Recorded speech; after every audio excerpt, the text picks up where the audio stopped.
Mada ambayo inajadili kwamba Wakristo kwa nini waende peponi. Sisi tunasema hivyo, watakwenda motoni khalidina fiha abadan, watakaa milele. Yani Wakristo kimsingi wao wangemwamini Muhammad tu, peponi wanakwenda. Ili Mkristo aende katika pepo ya Uislamu, yeye inatakiwa akubali kwamba Muhammad mtume, akubali Yesu ni mtume na manabii wote. Na ndio kuna tofauti kati ya dini tatu hizi, ya Uyahudi, Uislamu na Ukristo. Wayahudi wanamkataa Yesu na Muhammad. Wakristo wao wanaamini manabii wote akiwemo Yesu kasoro Muhammad tu. Lakini Waislamu wanaamini manabii wote kuanzia Muhammad mpaka nabii wa mwisho. Kusema kwamba Wakristo hawaendi kwenye pepo ya Waislamu, kwanza nirekebishe, Waislamu hawana pepo. Pepo ni ya Mungu. Na hakuna mtu yeyote mwenye hati miliki ambaye anaweza kupanga eti Mkristo anakwenda peponi. Mtazamaji wa channel yetu, tunakaa hapa na Sheikh Abubakar Kada. Tunaongelea pepo ya Waislamu na kwa nini Wakristo hawawezi kuingia katika pepo. Kwanza tuijue pepo ni nini, pepo ikoje, matabaka ya pepo. Kwamba katika Uislamu tumeambiwa kwamba kuna pepo tofauti tofauti kutokana na watu na matendo yao yaliyo mema. Kuna wale wenye matendo ya juu wataenda pepo nzuri zaidi kuliko wenye matendo ambayo ni ya chini. Kwa hiyo leo nikasema sio mbaya tukae hapa tujadili juu ya hili. Pepo na kwa nini Wakristo hawawezi kuingia katika pepo ya Waislamu. Ustazi bwana, karibu sana. Assalamu alaykum. Wa alaykum salaam wa rahmatullahi wa barakatuh. Alhamdulillahi rabbil alamin. Salatu wassalamu ala rasulillahi sallallahu alayhi wasallam. Rabbi shrah li sadri wa yassir li amri wa hlul 'uqdatan min lisani yafqahu qawli, amma ba'd. Ndugu zangu, mada hii ndugu yangu hapa ameileta tuweze kuijadili, na si mimi lakini tunajadili sote, kwa sababu nia ni kuweza kupata faida. Kwamba sisi katika Uislamu kama alivyosema ndugu mtangazaji kwamba tunaamini kabisa kwamba Waislamu wote wale waliofanya matendo mema watakwenda peponi. Yes. Na wale ambao ni wanafiki, maana katika Uislamu kuna wanafiki. Wanafiki ni wale ambao wamedhihirisha Uislamu wa uongo. Mnafiki ni yule ambaye ametangaza Uislamu mdomoni kwamba yeye ni Muislamu, lakini moyoni kakataa. Safahamu? Lakini Muislamu ni yule ambaye amekiri kwa moyo na ametamka mdomoni. Ndio vitu viwili hivyo. Muumini ni yule ambaye amekubali kwa moyo na kutamka kwa ulimi, kukubali Mungu. Lakini mnafiki amekubali mdomoni tu, lakini moyoni amekataa. Kama kwenye Biblia wanavyosema, si kila aniambie Bwana Bwana ataingia katika ufalme wa nini? Wa Mungu, bali ni yule atendaye matendo ya Baba yangu aliye mbinguni. Kwa dini ya mdomo au dini ya jina haipo.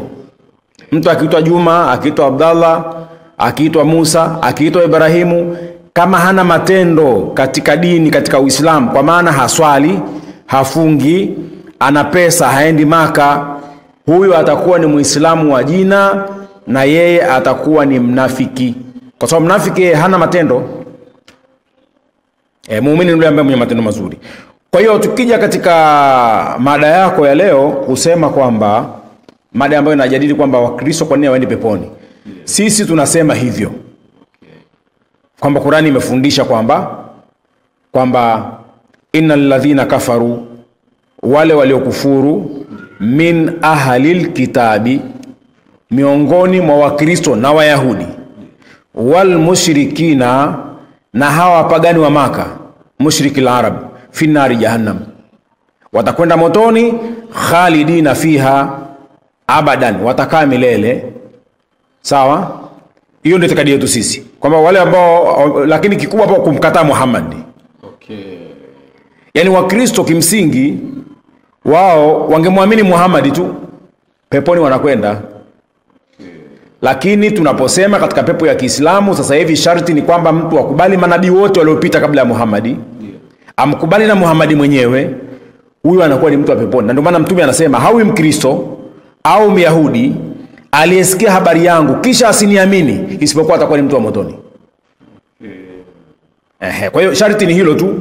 Ili Mkristo aende katika pepo ya Uislamu, yeye inatakiwa akubali kwamba Muhammad mtume, akubali Yesu ni mtume na manabii wote. Na ndio kuna tofauti kati ya dini tatu hizi, ya Uyahudi, Uislamu na Ukristo. Wayahudi wanamkataa Yesu na Muhammad. Wakristo wao wanaamini manabii wote akiwemo Yesu kasoro Muhammad tu. Lakini Waislamu wanaamini manabii wote kuanzia Muhammad mpaka nabii wa mwisho. Ndio tofauti ya dini hizi. Kwanza hilo lieleweke vizuri. Lakini kusema kwamba Wakristo hawaendi kwenye pepo ya Waislamu, kwanza nirekebishe, Waislamu hawana pepo. Pepo ni ya Mungu. Okay. Na hakuna mtu yeyote mwenye hati miliki ambaye anaweza kupanga eti Mkristo anakwenda peponi, Myahudi anakwenda motoni, Muislamu anakwenda motoni. Hapana, pepo inakuwa ni ya Mungu. Na hukumu ya Mkristo kwenda motoni ni mpaka afe. Okay. Sio Mkristo mzima anatembea yuko barabarani bado humhukumu kwa sababu anaweza akasilimu akawa Muislamu. Tena bora kuliko hata mimi ninayeswali swala 5. Kwa hiyo si sahihi kusema Wakristo ni watu wa motoni. Usahihi ni kusema hivi, mtu akifa hali ya kuwa yeye hajakubali Uislamu atakwenda katika moto. Na hiyo pepo yenyewe, ndugu yangu mtangazaji, kama walivyosema matabaka, pepo nafikiri ipo aya inasema ni tabaka 8. Kuna Firdausi, ndio hiyo ambayo Wakristo wanasema paradise, ambayo Yesu alimwahidi yule mwizi. Kusoma katika kitabu kile cha Luka, kwa imani ya Kikristo, lakini kwamba Yesu alipokuwa msalabani kulikuwa kuna watu wawili, mmoja mnyang'anyi, wanyang'anyi wawili. Mmoja akamtuhumu Yesu kwamba wewe Yesu bwana umejitakia mwenyewe. Mwingine akasema hapana, huyu ni mtu mwema. Yesu akamwambia mimi nakwambia utakuwa na mimi leo peponi. Kwa hiyo peponi anakwenda yoyote hata kama hajaswali, kwa dakika za mwisho tu ambazo Mungu amemkadiria kwamba atakwenda peponi, shekhe huyo atakwenda. Ndio maana nikasema hivi, pepo ni mali ya Mungu na atakwenda yule aliyokadiriwa na Mungu hata kama si kwa ibada nyingi. Kwa hiyo pepo si mali ya Muislamu, pepo si mali ya Mkristo, pepo ni mali ya Mungu mwenyewe. Kwa hiyo si sahihi mtu sasa kujifanya ndio hakimu kwamba Wakristo wanakwenda motoni, unaona kwamba watu wa dini fulani wanakwenda motoni. Hiyo si kazi yake kuamua hivyo. Lakini maandiko si hapo yanayoonyesha kwamba Waislamu, yani hata hivyo unavyosema kuhusiana na Wakristo, maana yake sio afya akiwa Mkristo, afya akiwa Muislamu. Kwa hiyo ni lazima awe Muislamu. Kibaki tu kama Mkristo, maana yake hiyo peponi huendi kwa hizo aya unazonitolea. Kabisa. Na aya inasema hivi, wala tamutunna illa wa antum muslimun, kwamba msife ila mmekuwa Waislamu. Hiyo ni aya. Okay. Na aya nyingine Mungu anasema katika sura ya 3:85, anasema wa man yabtaghi ghayra al-islami dina falan yuqbala minhu wa huwa fil akhirati min al-khasirin. Sura ya 3:85. Yoyote atakayekubali dini isiyo kwa Kiislamu, falan yuqbala minhu, dini hiyo itakubaliwa mbele za Mungu, wa huwa fil akhirati min al-khasirin, na huyo mtu aliyekufa aliyakuwa si Muislamu basi atakuwa ni miongoni mwa wenye hasara, kwa maana kule akhira atakwenda motoni. Hiyo ni imani ya Kiislamu. Lakini Mkristo naye anaamini asiyekuwa Mkristo anakwenda wapi? Motoni. Myahudi naye anaamini asiyekuwa Myahudi anakwenda wapi? Motoni. Muhindi naye anaamini hivyo hivyo. Okay. Kwa hiyo umeniuliza kwa muktadha wangu mimi, Muislamu anakwenda peponi. Okay. Na Mkristo yoyote asiyekubali Uislamu akifa katika hali hiyo anakwenda katika moto. Na hili nimelisema kwamba ni makadirio ya Mwenyezi Mungu.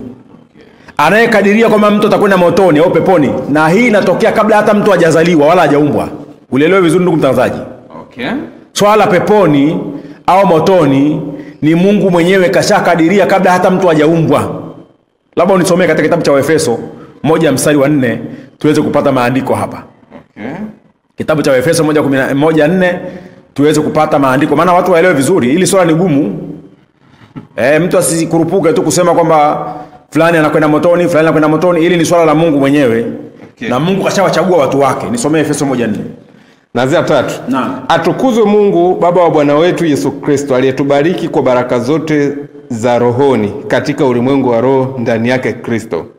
Kama vile alivyotuchagua katika yeye kabla ya kuwekwa misingi ya ulimwengu. Umesikia haya hiyo?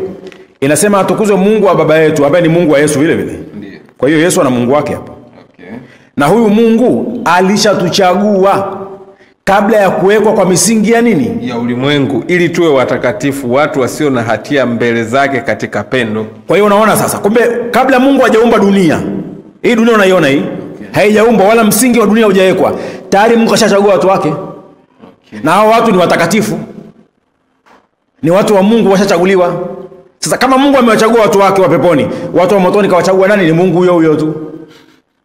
Kwa hiyo kuna Mungu kashachagua watu wake, na kuna watu ambao wanakwenda motoni, Mungu anawajua hata kabla hawajazaliwa. Okay. Kwamba ni watu wa motoni. Na ndio maana nikasema hilo jambo ni gumu. Kwa swala la kwenda motoni ni swala gumu, ndio Biblia inasema kwamba hawa wanaokwenda peponi au wamechaguliwa na Mungu kabla dunia haijaumbwa. Sasa dunia haijaumbwa leo, Wakristo wamekuja duniani tayari ishaumbwa na Waislamu. Lakini tayari Mungu ana watu wake kashawachagua kabla ya kuweka kwa misingi ya ulimwengu. Ndio unaona ile jambo lilivyokuwa zito. Ndio maana tunasema sisi kwamba hatuna hati miliki hiyo ya kuweza kuwapangia watu, na hili ni jambo kubwa kwa sababu hata Waislamu tunaamini katika kadari. Kadari ni nini? Ni kuamini makadirio ya Mungu kama tulivyosoma hilo aya. Hiyo aya ya Efeso 1:4. Kwamba katika Uislamu kuna hadithi, unaelewa vizuri. Mungu anasema hivi, mtume anasema, sio Mungu. Katika hadithi katika Bukhari kwamba baada ya miezi 4, yani siku 120, huja malaika tumboni kwa mimba inapokuwa na miezi 4. Yule malaika anaandika mambo manne. Anamwandikia yule mtoto aliyeko tumboni. Jambo la kwanza, anamwandikia matendo yake yote atakayofanya duniani.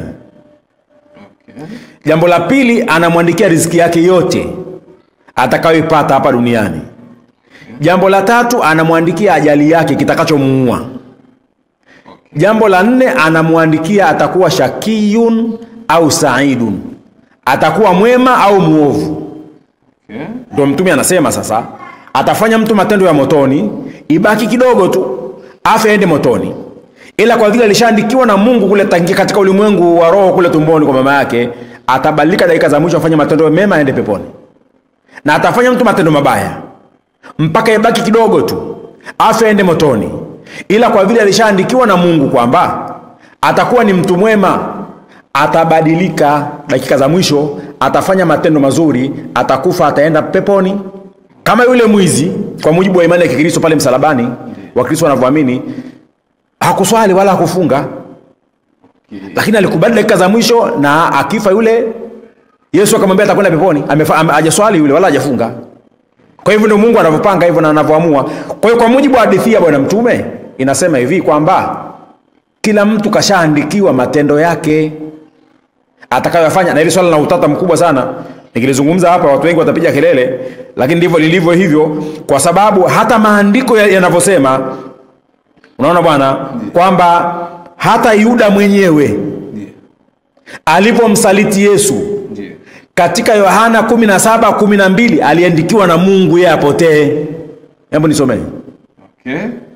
Katika kitabu cha Yohana 17:12. Yohana 17:12. 17:12. Kwa hiyo ni jambo kubwa sana. 17:12 Yohana. Anasema, nilipokuwapo pamoja nao, mimi niliwalinda kwa jina lako ulilonipa, nikawatuza. Wala hapana mmoja wao aliyepotea, ila yule mwana wa upotevu, ili andiko litimie. Yesu anasema alipokuwa na wanafunzi wake aliwatunza.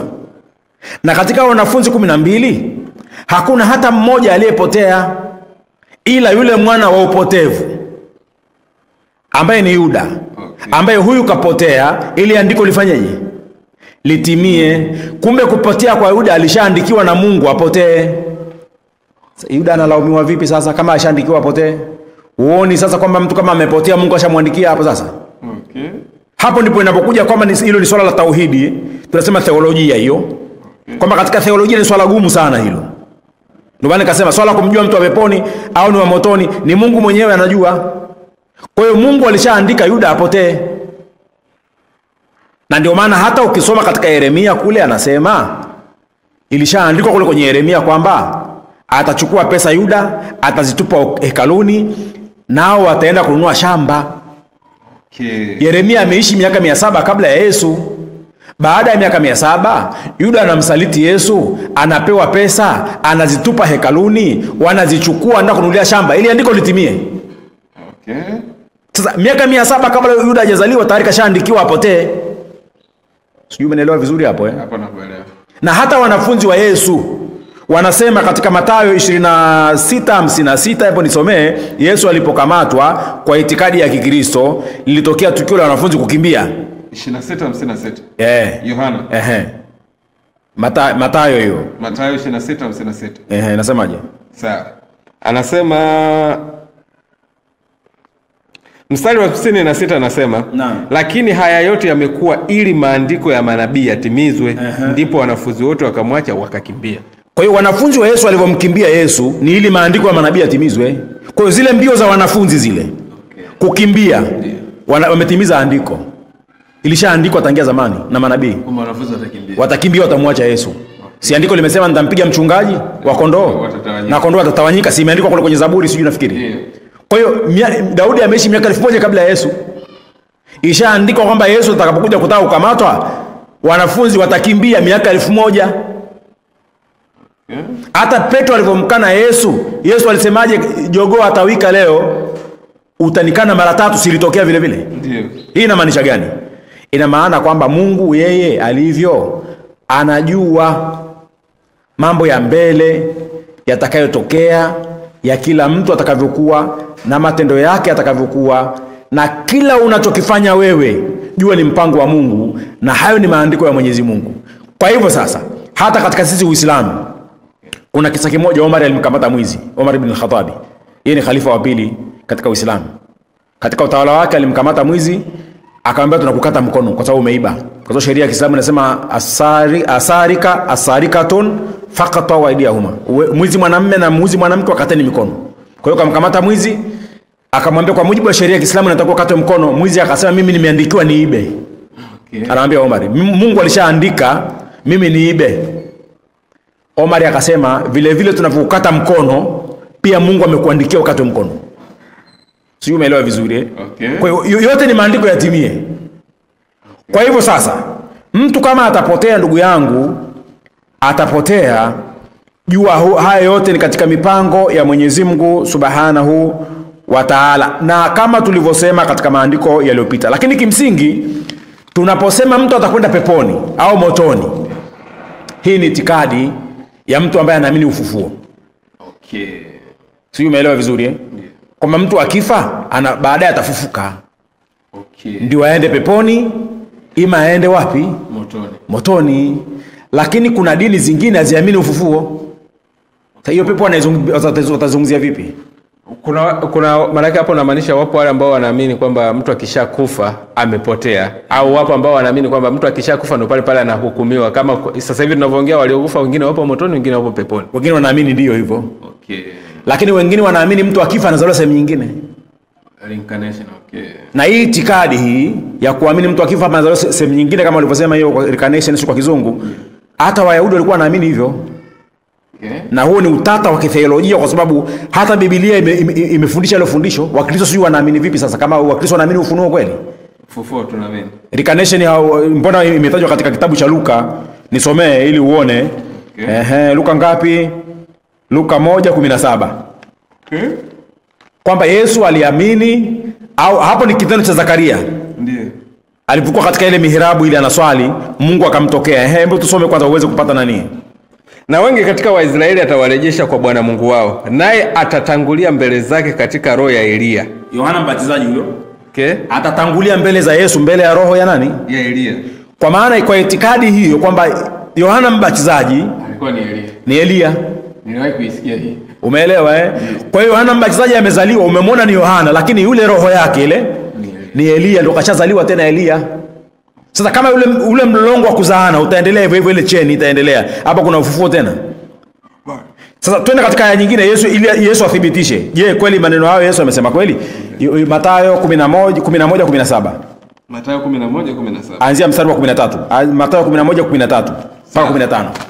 13 anasema, kwa maana manabii wote wa Torati walitabiri mpaka wakati wa Yohana. Na ikiwa mnataka kukubali yeye ndiye Elia atakaye kuja, mwenye masikio na asikie. Yesu anasema manabii walitabiri mpaka wakati wa nani? Wa Yohana. Lakini kama mnataka kukubali, Yesu anasema kwamba huyu Yohana Mbatizaji ndiye Elia atakaye kuja, mwenye masikio na asikie. Kwa hiyo kwa mujibu wa Yesu, kwa mujibu wa aya hiyo, kwamba Yohana ni Elia. Elia kafa, au hata kama alipaa mbinguni, lakini roho yake ikaja sasa imeingia katika kwa Yohana, akazaliwa tena. Yohana ndio Elia. Kwa hiyo akifa anaweza akazaliwa sehemu nyingine tena, akazaliwa sehemu nyingine tena. Wayahudi wanaamini hivyo. Hiyo reincarnation wanaamini Wayahudi, na vitabu vipo, ukitaka nitakusomea. Itikadi hiyo ya Kiyahudi, Marabi wanaamini mpaka Bakari na 16 wanaamini hivyo. Mtu akifa anazaliwa sehemu nyingine. Sasa kama Yesu mwenyewe anasema kwamba Yohana ni roho ya Elia, Wakristo wanaposema wana ufufuo upi wakati unaona roho zinahama, anazaliwa mtu mwingine? Kafa Mbagala anazaliwa Keko. Kafa Keko anazaliwa Kimbangulile, anatoka hapo anazaliwa Mwanza, ndio hivyo. Yaani ile cheni inaendelea hivyo. itikadi ambayo vile vile Wahindi wanaamini hiyo na Mabudha. Kwa sababu Wahindi na Mabudha wanaamini itikadi hiyo kwamba mtu akifa anazaliwa sehemu nyingine. Na hawa Wahindu na Mabudha wao wana kitu kinaitwa kama, ndio ile tunasema kama ni kadari. Yaani mtu kuhama katika maumbile mengi, katika nafsi nyingi. Hiyo wanaita kama. Kama ndio kadari. Kama si Waislamu tunavyosema. Kadari nini? Ni makadirio ya Mwenyezi Mungu. Usio wanasemaga kwamba kama ni kwamba ukimfanya jambo na wewe linakurudia lile. Kwa maana kwamba yani wanaamini hivi, si mimi nimefanya matendo mpaka nikatimiza labda miaka 50 au 60 nikafa. Baada ya kufa kwangu nitazaliwa tena. Nikishazaliwa nitafanya matendo yale yale niliyofanya katika umbile la kwanza. Na kitabu hapa nikusomee. Kama utahitaji nikusomee uone itikadi ya Uhindu katika itikadi hiyo ya kama wanavyozungumza. Wanasema mrudi wa maisha wenye kufadhaisha. Yaani wao huamini mtu akifa anarudia kuishi tena. Yaani umezaliwa Marekani unaweza ukafa, ukazaliwa Uingereza. Ukafa tena ukazaliwa Ufaransa. Hamna kiama. Mpaka ufike kitu kinaitwa nirvana au moksha. Yaani hapo utakuwa umejikomboa uzaliwi tena. Ndio nafsi yako sasa inakwenda kule inaungana na Brahma, nafsi kuu kuliko nafsi zote. Sikia wanavyosema hapa. Wanasema binadamu ndiye aliumba ajali yake mwenyewe. Yaani Wahindi wanaamini binadamu ndio anaumba ajali yake mwenyewe. Yaani matendo yake sasa ndio anatengeneza mwenyewe, sio Mungu. Yaani Mungu hampangii mtu matendo yake. Kwamba mwanadamu ndio anapanga matendo yake mwenyewe. Na hata katika maisha yake akiwa kiinitete, akiwa kama yani kiasi kitovu cha maisha, huathiriwa na matendo yake ya maisha yake ya awali.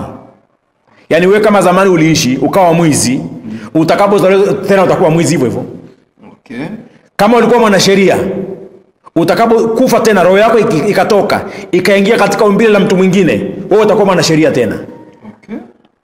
Kama ulikuwa kiongozi wa dini, utakapokufa ukizaliwa utakuwa kiongozi wa dini tena.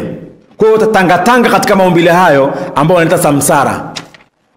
Samsara maana ni kutangatanga katika haya maumbile mengi. Anasema kwa hiyo mtu akiwa anaishi salama, akiwa anaishi mlimani, akiwa katika kifua cha bahari, akiwa salama pajali pa mama yake, awe ameinuliwa juu kichwa chake, mwanadamu hawezi kutoka kwenye matokeo ya vitendo vyake mwenyewe vilivyotangulia. Kwa hiyo ukifa unazaliwa sehemu nyingine, utafanya matendo yale yale. Kama uliuliwa utauliwa tena. Ushafahamu? Na chochote kitakachompata mwanadamu katika umri au wakati wote kitamfikia wakati huo mnamo tarehe hiyo. Mpaka upate kitu kinaitwa moksha au nirvana katika dini ya Buddha, yani ujikomboe, yani huzaliwi tena.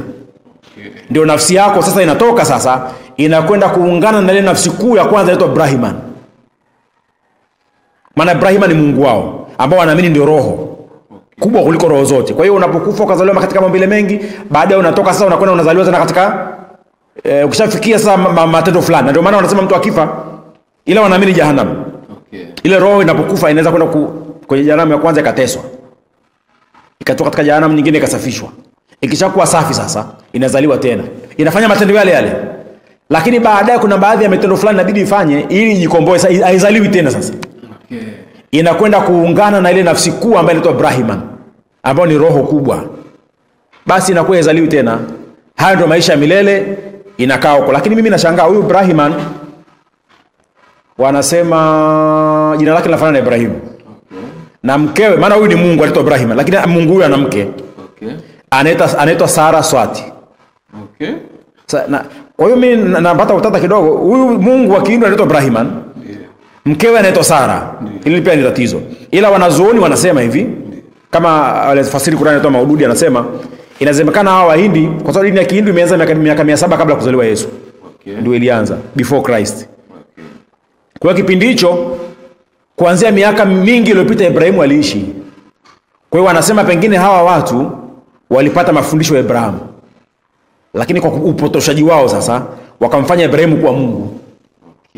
Maana hata mkewe huyo Sara Swati Wahindi wanasema pia ni Mungu vile vile. Huyo Sara pia ni Mungu, Mungu wa elimu. Kwa hiyo wanasema alipata mafundisho ya sahihi ya Ibrahim, lakini baadaye wakapotosha wakamwabudu kama Mungu. Ndio maana Mungu wao anamuita Brahman na mkewe anamuita Saraswati. Kwa hiyo mtu akifanya matendo baadaye Sara roho yake itakwenda itaungana na hiyo nafsi kuu ya mwanzo. Kwa hiyo Wahindi huamini hiyo itikadi kwamba nafsi huweza ikahama ikaenda katika maumbile mengine. Sasa mimi labda nithibitishe kwanza.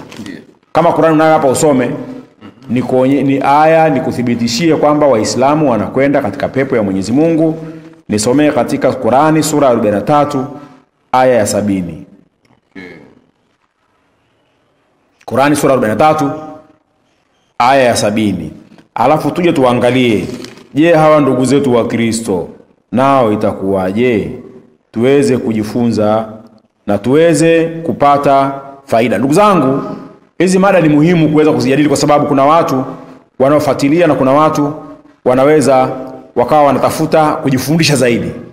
Na ndio lengo la sisi kuweza kufundisha maudhui hizi. Kwa hiyo sisi tumesema hivyo. Lakini kila mtu katika dini yake anaweza akawa anafundisha tofauti. Na ndio maana tunasema kwamba Qur'ani imetueleza sisi Waislamu kwamba tunakwenda peponi na aya tunazo nyingi sana. Hii ya kusoma unasema ni ngapi? Nisomee Qur'ani ya 43:70. Sawa. Naam, Qur'ani sura 43 aya 70. Aya 70 anasema, ingieni peponi nyinyi na wake zenu mtafurahishwa humo. Kwa hiyo Waislamu wanaambiwa waingie peponi wao na wake zao, na wakienda humo watafurahishwa humo. Yani labda nianze 68 anasema, enyi waja wangu, hamtakuwa na hofu siku hiyo wala hamtahuzunika, ambao waliziamini ishara zangu na walikuwa Waislamu. Ingieni peponi nyinyi na wake zenu mtafurahishwa humo. Kwa hiyo Waislamu wanaambiwa waingie peponi wao na wake zao. Na mimi ndo na challenge ndugu zangu wa Kristo. Wa Kristo hawana aya hiyo.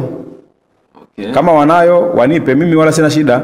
Lakini naamini kwamba kama ulivyoleta mada, ndugu mtangazaji, Waislamu peke yao wanakwenda peponi. Na mimi nataka kama kuna Mkristo yote anaweza kunithibitishia hilo, niko tayari kufanya naye atibeti kwamba naenda peponi. Athibitishe hakuna. Okay. Okay. Sasa ukitaka kuhusu yale matabaka nitakutafutia aya hiyo. Ndiyo. Ili uweze kuelewa hayo matabaka ya pepo kwa mujibu wa mafundisho ya Uislamu, au ungetaka kwa mujibu wa kitabu gani?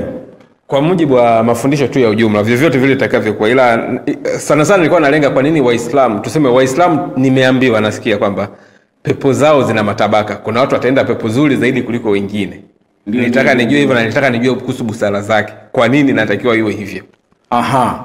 Okay. Kwanza nilijibu hilo swali la msingi. Okay. Tunaposema kwamba pepo ina matabaka ni kwamba ni kwa mujibu wa matendo ya mtu. Okay.